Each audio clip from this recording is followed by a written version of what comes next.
are called forever chemicals, and some scientists believe just under 9 million Floridians have been exposed to them. Today, a group of scientists announced they believe one source of these chemicals is the city of Tallahassee's wastewater spray field. That's where we find our Capital City correspondent Matt Hoffman tonight. Matt, what did you learn today?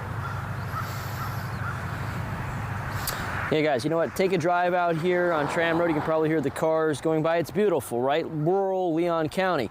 But one of the locations scientists say for these forever chemicals is right here. This is the wastewater treatment spray field. And after this story, you might not see this nondescript sign the same way ever again.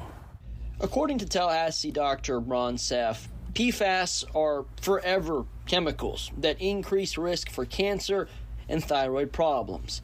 He, PhDs, a geologist and conservationist, say the problems probably trace back to the capital city's wastewater spray field. PFAS has led to contamination of Florida groundwater resources, and that approximately 8.9 million Floridians, that's about 40% of us, have PFAS chemicals in their drinking water.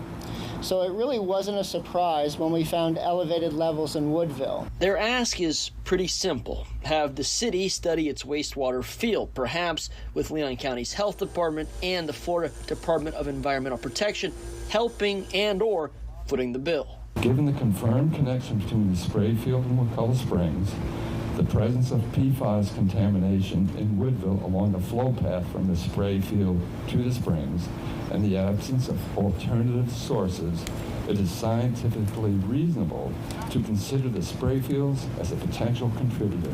Cost could be an issue. Dr. Donald Axelrod estimates a proper study could cost hundreds of thousands of dollars. That's money, though, he believes would be well spent. And PFAS is present in just about all wastewater unless they treat it at the plant. So it's kind of simple logic here.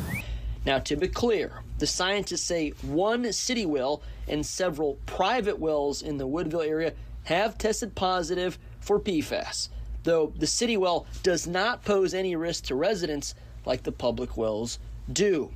While they believe the spray field is the conduit, they cannot say for certain. On top of the study, they're also calling for enhanced monitoring from local doctors in coordination with the county's health department. Now, in response to today's press conference, a City of Tallahassee spokesperson noted the following over the years. All but one of the city's wells is below the minimum reporting threshold when it was tested in 2024. The city is taking steps to optimize flow within the distribution system to ensure they will continue to meet drinking water standards, and the city is planning for additional costs to meet new standards. Now, discussion around these forever chemicals went on for the better part of an hour. We have a thread on X. If you'd like to see it, you can find it through our news app or on our website right now. For now, in Tallahassee, I'm Matt Hoffman, WCTV Eyewitness News. All right, Matt, thanks so much.